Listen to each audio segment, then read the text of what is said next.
तानि देव सवितर्दुरितानि परासुव यद्भद्रं तन्नयासुव। ओम। वेद प्रेमियों, सुधे श्रोताओं, परम सौभाग्य का विषय है कि हम ऋग्वेद के व्याख्या क्रम में सद्यः ऋग्वेद के प्रथम मंडल के 33वें सूक्त की व्याख्या में प्रवेश करने जा रहे हैं। यह सूक्त अनुष्टुप छंद में निबद्ध है। इसमें कुल 15 मंत्र हैं। इसके दृष्टा ऋषि हैं हिरण्यस्तु, आंगिरस और देवता हैं इंद्र। शीर्षक है अपराजेय इंद्र की भक्ति धन धान्य से पूर्ण करने वाली है। तो इंद्र के विषय में हम बहुत कुछ जान चुके हैं। इंद्र सर्वश्रेष्ठ परब्रह्म रूप सृष्टि की संचालिका शक्ति है। उसके मरुदादि एवं 33 देवता सहायक हैं, लेकिन उसी की शक्ति सब में विभक्त है। तो इंद्र के सृष्टि के विकास के क्रम में किए गए पराक्रम को हमने पिछले सूक्त में देखा। जब पराक्रमी इंद्र सृष्टि की व्यवस्था कर चुका होता है और उसमें विकास की सशक्त भूमिका का निर्माण कर चुका होता है, तब विकासोपरांत भक्तों के विकास की भूमिका बनती है। उपासक उसके निकट आते हैं और संपन्नता की प्रार्थना करते हैं। तो इंद्र उदार है, वह अपूर्व दानी है। इस भाव को लेकर लिखित मंत्र में या देखे गए मंत्र में जो भाव प्रकट है, विनद्ध है, उसकी व्याख्या के पूर्व हम मंत्रोच्चारण कर लें। ओम एतायामोपगव्यन्त इंद्रमस्माकं सुप्रमतिं वा बृधाति अनामृणः कुविदस्य रायो गवां केतं परमवर्जते नः। शब्दार्थ जाने। भक्त इंद्र के उपासक परस्पर कह रहे हैं कि हे बंधुओं, आ इत, इधर आओ। गव्यन्तः, हम लोग गोधन प्राप्त करने के इच्छुक हैं। तो ये तो पहले हम लोग जान चुके हैं कि वैदिक युग का सबसे बड़ा धन गोधन था। वैसे गो का अर्थ और भी होता है। गो माने पृथ्वी भी होता है। गो का अर्थ वाणी भी और इंद्रिय भी माना जाता है। प्रचलित भी है। तो हम चाहे तो गोधन के साथ ही साथ पृथ्वी धन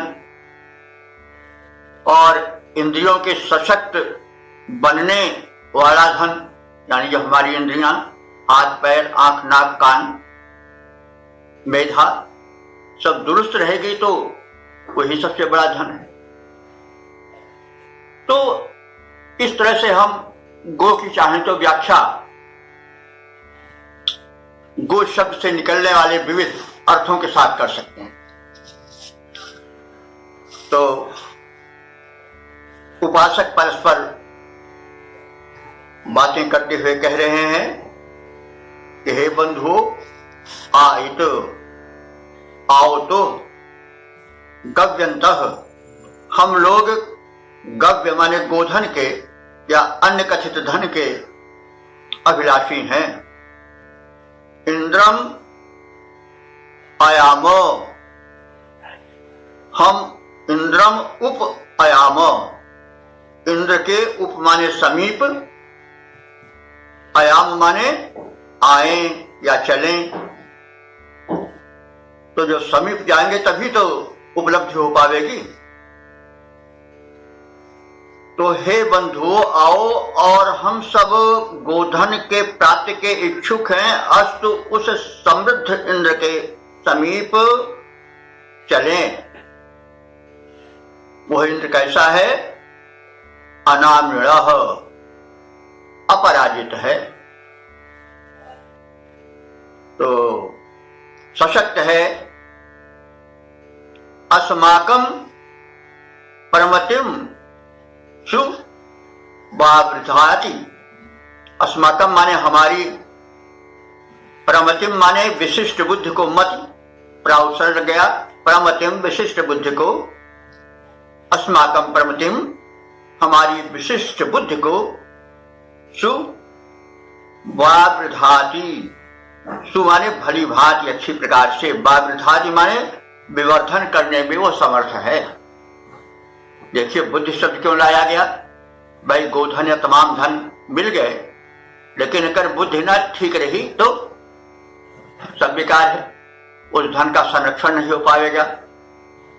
इसलिए ऋषि गोधन के साथ साथ बुद्धि धन या बुद्धि की शक्ति की भी याचना करना चाहता है, और इसीलिए वो कह रहा है कि इंद्र एक तो अपराजित है, दूसरे वो श्रेष्ठ बुद्धि का भी प्रदायक है, और हमारी बुद्धि को वह वावृधाति माने बढ़ाएगा, और धन के संरक्षण में और विवर्धन में हमारी बुद्धि और अधिक सफल होगी और अग्रसर होगी, यह बात व्यंजित होती है। तो वह इंद्र इस प्रकार से है। तो रायः गवाम परम केतम नः कुवित, रायः कहते हैं संपत्ति को।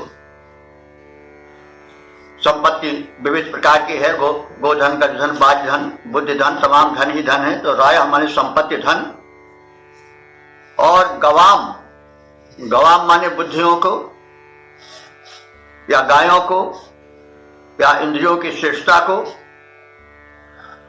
परम केतम, परम केतम माने श्रेष्ठ ज्ञान, परम माने श्रेष्ठ होता है, केत माने होता है ज्ञान।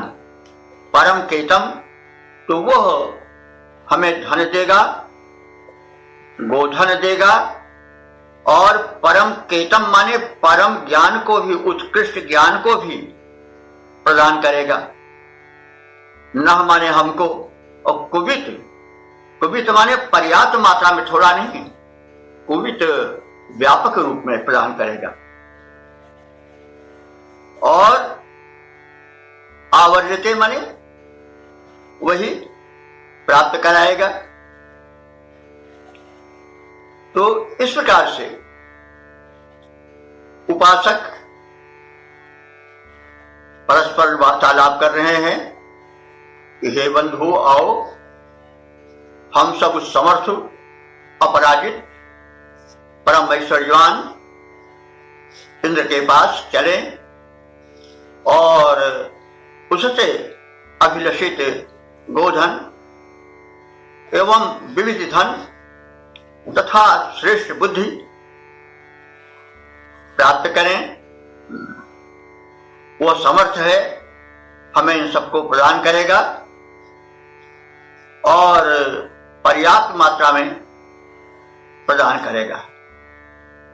तो इन शब्दों में व्याप्त अर्थ को हम सपाट रूप से एक बार फिर देख लें। हे बंधु, हे उपासकों, आओ हम सब गायों को प्राप्त करने की इच्छा से इंद्र के समीप चलें। इंद्र अपराजेय है, वह हमारी बुद्धि को विधिवत विवर्धित करेगा और इंद्र की भक्ति निसंदेह धनों और गायों को, सुबुद्धियों को पर्याप्त मात्रा में प्रदान करने में सक्षम है और प्रदान करेगा भी। तो इस प्रकार से युद्धवीर और दानवीर इंद्र की उपासना करने का प्रोत्साहन इस मंत्र में दिया गया है। अब हम इसके छंदोबद्ध प्रारूप पर भी ध्यान लगाएं। गोधन प्राप्ति हेतु आवो हम इंद्र देव के पास चलें। गोधन प्राप्ति हेतु आवो हम इंद्र देव के पास चलें। निसंदेह सभी कुछ पाएंगे हम उनके छत्र तले। निसंदेह सभी कुछ पाएंगे हम उनके छत्र तले।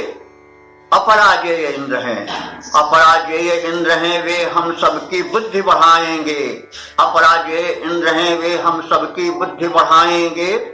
चलो चलें उनके सभी हम उत्तम गोधन पाएंगे। गोधन प्राप्त हेतु देंगे वे श्रेष्ठ ज्ञान। गोधन प्राप्त हेतु देंगे वे श्रेष्ठ ज्ञान। इसको सुन लें। गोधन प्राप्त हेतु आओ हम इंद्रदेव के पास चलें। निसंदेह सभी कुछ पाएंगे हम उनके छत्र तले। ओम हरि ओम। वेद प्रेमियों, सुधी श्रोताओं, अब हम सब ऋग्वेद के प्रथम मंडल के 33वें सूक्त के दूसरे मंत्र की व्याख्या करने जा रहे हैं। इस मंत्र के दृष्टा ऋषि हैं हिरण्यस्तुप आंगिरस।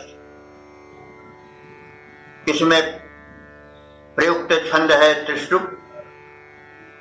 देवता है इंद्र और इसका शीर्षक है संकट मोचन इंद्र की उपासना। इस भाव को भरे हुए मंत्र का प्रथम पाठ कर लिया जाए। उपदेहं धन दाम प्रतीतम जुष्टां नश्येनो वसतिं पतामि। इंद्रं नमस्यन्नुप मेभिरर्कैर्यः स्तोत्रेभ्यो हव्यो अस्ति आमन्। शब्दार्थ देखें। जुष्टां वसतिम शेनः न। जुष्टां कहते हैं पूर्व सेवित।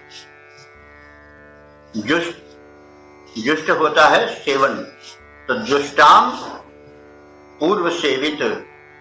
वसतिम, वसति कहते हैं निवास स्थान।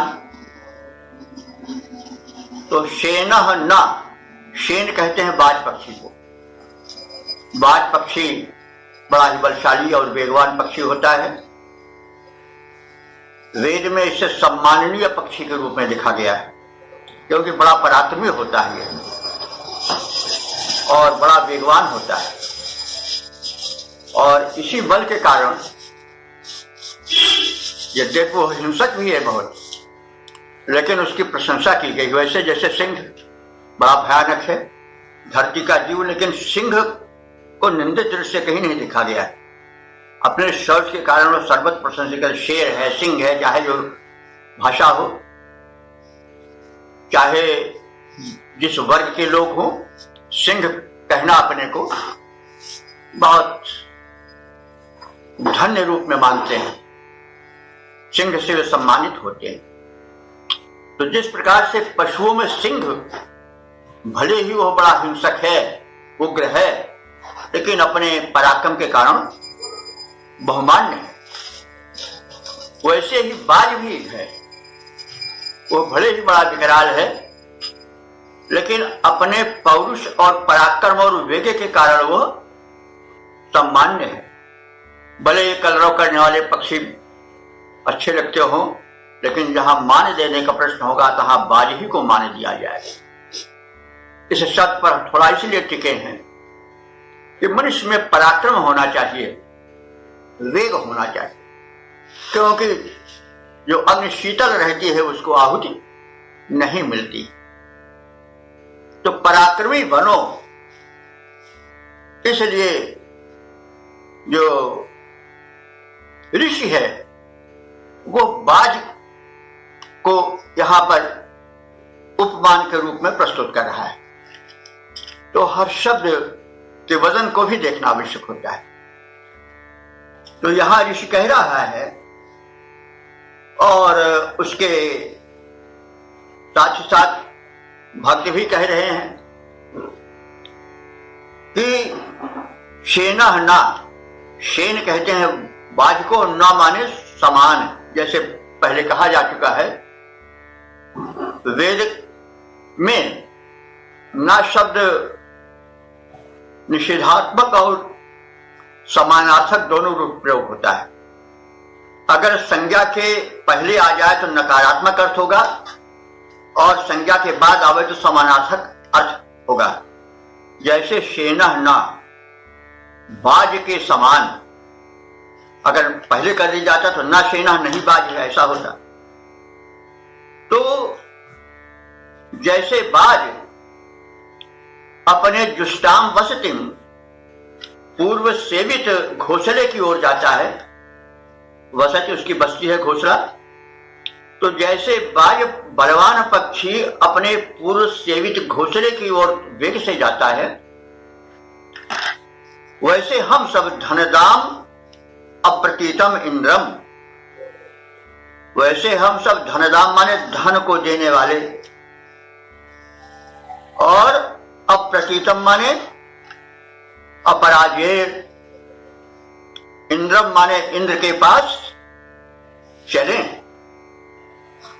तात्पर्य, जिस वेग से बाज अपने पूर्व सेवित घोंसले की ओर दौड़कर जाता है, वैसे हम सब प्राचीन काल से उपास्य बने हुए अपने उपास्य देव इंद्र के पास वेग से चलें, क्योंकि वह अप्रतीतम, अपराजित है, और धनदाम धन देने वाला है।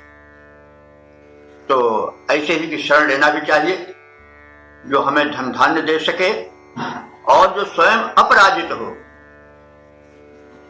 और इस तरह से यह भी संदेश दिया जा रहा है कि व्यक्ति को धनवान भी होना चाहिए और अपराजित भी होना चाहिए, क्योंकि देवो भूता देवो यजेत, देव का यजन करो तो देव बन जाओ स्वयं, यानी उन गुणों से स्वयं को आभूषित करो। तो इसलिए धनदाम अप्रतीतम इंद्रम, धनप्रद और अपराजेय इंद्र के पास चलो। अहम उपमें भी अर्कई नमस्यन, अहम माने मैं, उप में भी माने अनुपम, अर्कैः माने स्तोत्र, स्तुति के द्वारा उसको नमस्कार करते हुए।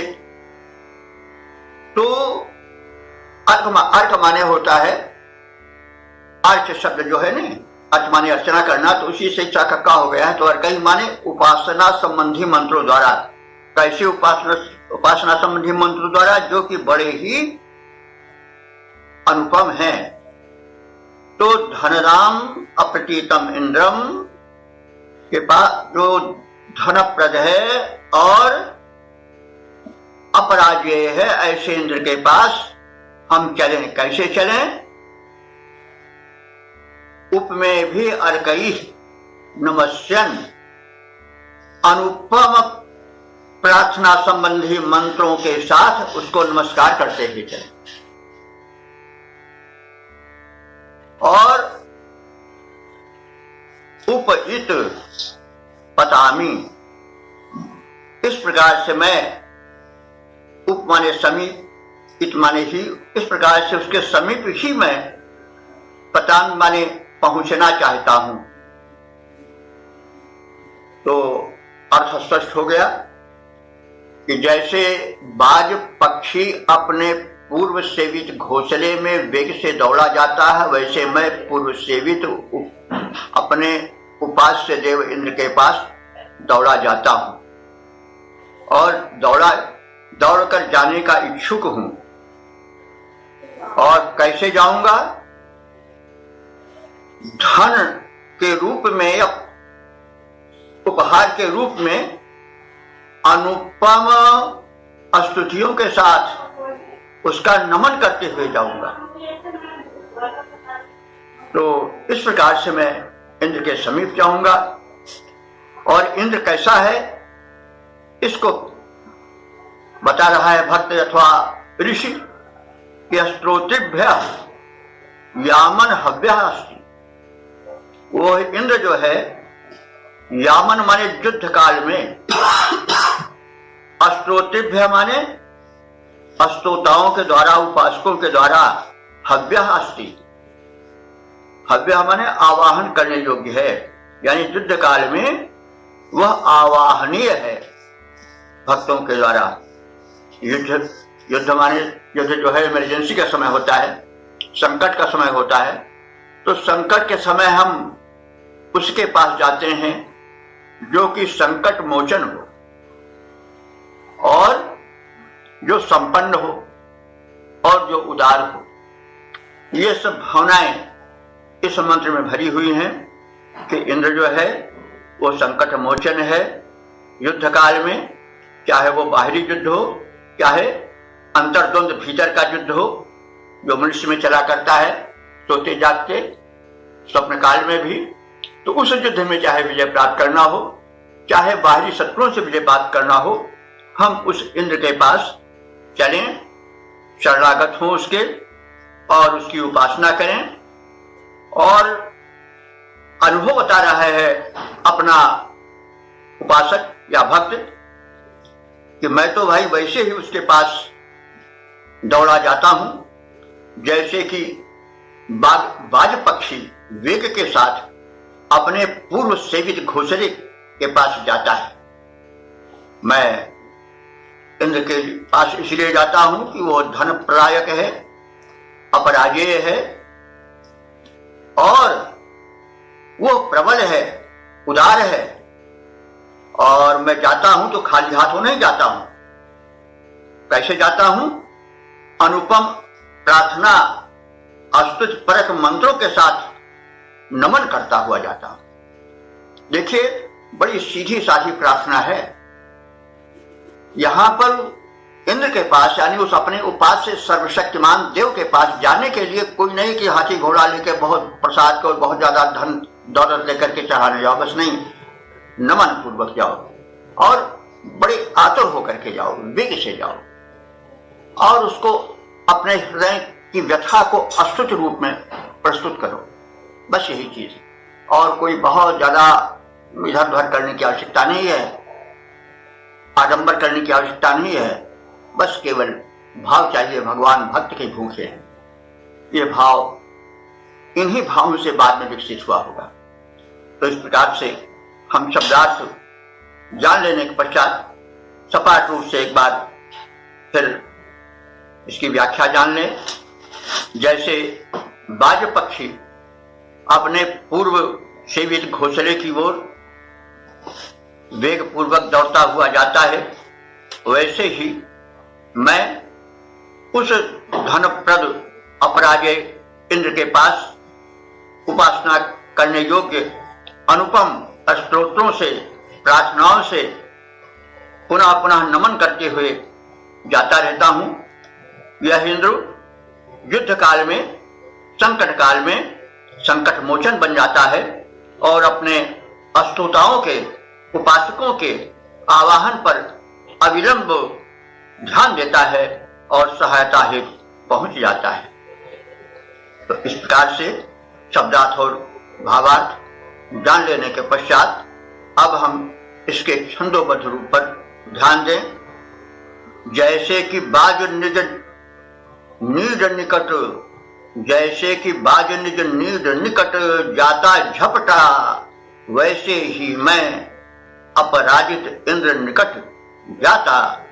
ऐश्वर्यवान धनदाता स्वामी इंद्र बड़ा, जाता हूं सम्मानोचित स्तोत्रों को गाता।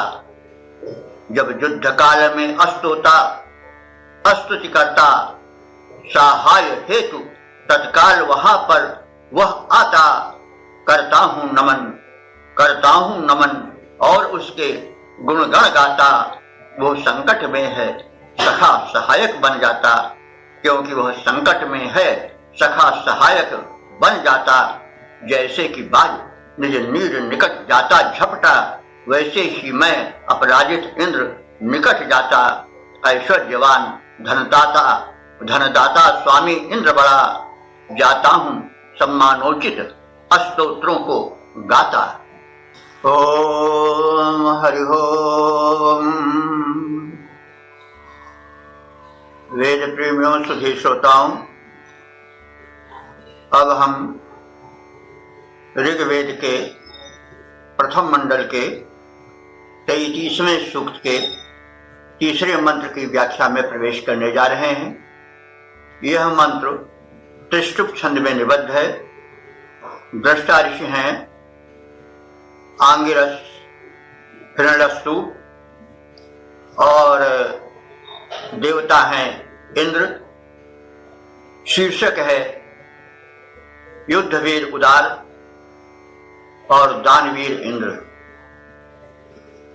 मंत्र का पाठ कर लिया जाए। निसर्वसेनैषु धीरं रसक्त समयोर्गा अजति यस्य वष्टि, चोष्कूयमाण इंद्र भूरि वामं मा पणिर्भूवस्मद् दधि प्रवृद्ध। शब्दार्थ जाने। सर्वसेना, संपूर्ण रूप से अपने में सेना बना हुआ अथवा सर्वश्रेष्ठ सेनापति। इशुधीन निअसक्त, इशु माने होता है बाण, और इशुधी जो बाण को धारण करता है, जिसमें बाण धरा रहता है, उसे तर्कस कहते हैं। तो इशुधीन माने तर्कस, बाण को रखने का स्थान तर्कस को वह इंद्र निअसक्त, अपने पीठ पर भली प्रकार से असक्त माने कसे रहता है। यह उसका वीर बाना है। जो वीर होता है वह अस्त्र से लैस रहता है। तो इंद्र सर्वश्रेष्ठ सेनापति है, योद्धा है, और वह सदैव शस्त्रास्त्रों से युक्त रहता है। वह अपने पीठ पर तर्कस को कसे रहता है, और वह अर्यः अर्या माने श्रेष्ठ है, स्वामी है, यस्य वष्टि गाह, जो कि जिसे देना चाहता है, वष्टि माने प्रदान करना चाहता है, उसे गाह सम अजति, गाह माने गायों को, गाय गो शब्द है, तो गायों को चाहे तो हम पृथ्वी, इंद्रिय शब्द, वाणी शक्ति आदि को भी ले सकते हैं, जैसा पहले कहा गया है।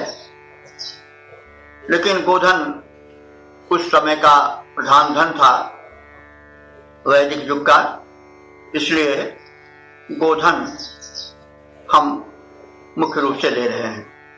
इंद्र तरकसों को अपनी पीठ पर कसे रहता है और यह जिसे चाहता है उसे पर्याप्त रूप में गोधन प्रदान करता है और उसके पास गायें भेजता है। हे प्रवृद्ध इंद्र, प्रवृद्ध माने वृद्ध, वृद्ध माने बढ़ा हुआ, और प्राउत्सर्ग है तो विशेष रूप से बढ़ा हुआ, यानी वह बढ़ा चढ़ा है। हे प्रवृद्ध इंद्र, हे सर्वश्रेष्ठ देव इंद्र, भूरिवामम, भूरि माने अत्यंत, प्रभूत मात्रा में, वामम माने धन को, वाम माने धन भी होता है, प्रभूत मात्रा में हमको गोधन दो।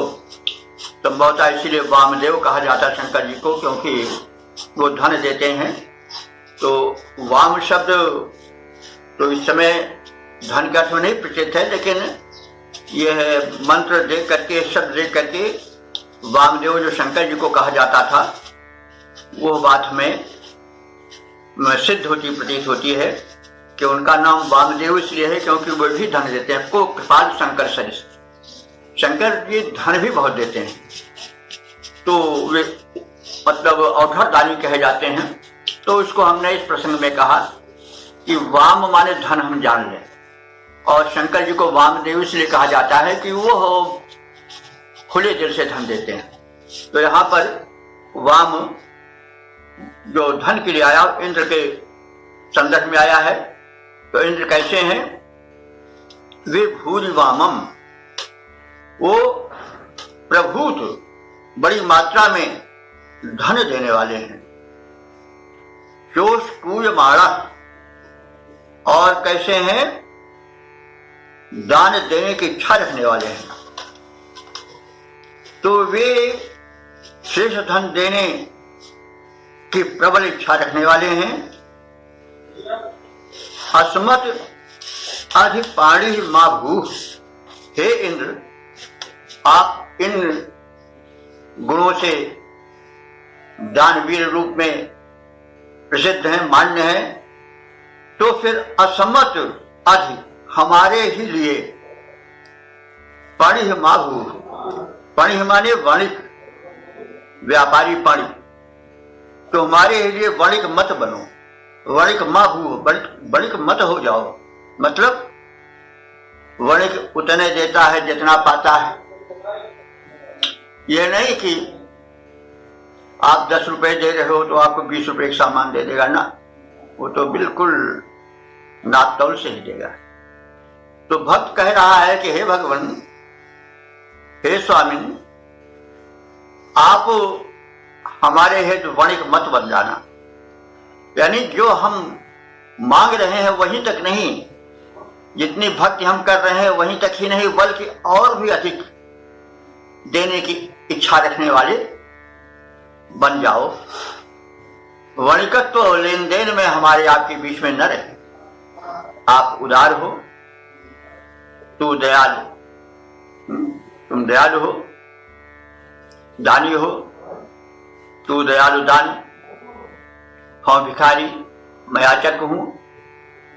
तो इसलिए आप जो हो हमारे याचना से, हमारी प्रार्थना से अधिक धन ऐश्वर्य देने की मनोवृत्ति वाले हो जाओ। वणिकत्व का प्रदर्शन है भगवान आप मत करना और हमें याचित से अधिक देने की मनोवृत्ति रखना। तो ये भक्त का प्रेमपूर्ण उलाहना कहा जा सकता है। कभी कभी भक्त भगवान से उलाहना भी करता है। उलाहना भी अपनों से ही की जाती है, शत्रु से उलाहना नहीं दी जाती है। शत्रु से क्या उलाहना दिया जाएगा, उससे क्या उलाहना दी जाएगी, तो अपनों से ही उलाहना भी दी जाती है। तो जो भक्त है, ऋषि है, वो कह रहा है कि आप उदार हो, संपन्न हो, समृद्ध हो, सर्वशक्तिमान हो। मैं आपका एक लघु उपासक हूं, आप हमें दो, दाता हो, मैं याचक हूं। तो आप वणिकत्व व्यवहार में मत लाना, वरन हमारे याचना से अधिक देने की प्रवृत्ति रखना। तो इस प्रकार से शब्दार्थ जान लेने के बाद हम इसके भावार्थ को जाने। समस्त सेनाओं का सेनापति इंद्र तरकसों को अपने पीठ पर कसे रहता है। वह इंद्र वीर बाना को धारण किए हुए रहता है, सक्षम योद्धा है और वह श्रेष्ठ स्वामी है, दाता है, युद्धवीर के साथ साथ दानवीर है। जिसे देना चाहता है उसके पास पर्याप्त गायें भेजता है, गोधन भेजता है। हे श्रेष्ठ इंद्र, हमें श्रेष्ठ धन प्रदान करना और व्यवहार में आप वणिकत्व मत लाना। अर्थात जैसे वणिक उतने देता है जितना वो द्रव्य पाता है, तो आप उतने ही देने की मनोवृत्ति मत रखना जितना हम आपको यज्ञादि के रूप में या प्रार्थना उपासना के रूप में देते हैं। आप भगवान अत्यधिक देने की मनोवृत्ति को सजोए रखना, क्योंकि आप दाता हो, उदार हो, आप विपुल ऐश्वर्यवान हो। तो यह भक्त का भगवान से निवेदन है। निवेदन में थोड़ी उलाहना आ गई है कि वणिक मत बन जाना, व्यापारी मत बन जाना, उसी को पणि कहा गया है। आप उदार बने रहना। तो इसके बाद हम अब इसका पद्य रूपांतरण भी देख लें। हे इंद्रदेव, तुम सेनाओं के स्वामी हो, तुम हो प्रवीर। निज पृष्ठ भाग पर तरकस को तुम सदा कसे रहते सुधीर। तुम विजयोद्यत सदैव, तुम विजयोद्यत सदैव गोधन देते रहते प्रसन्न।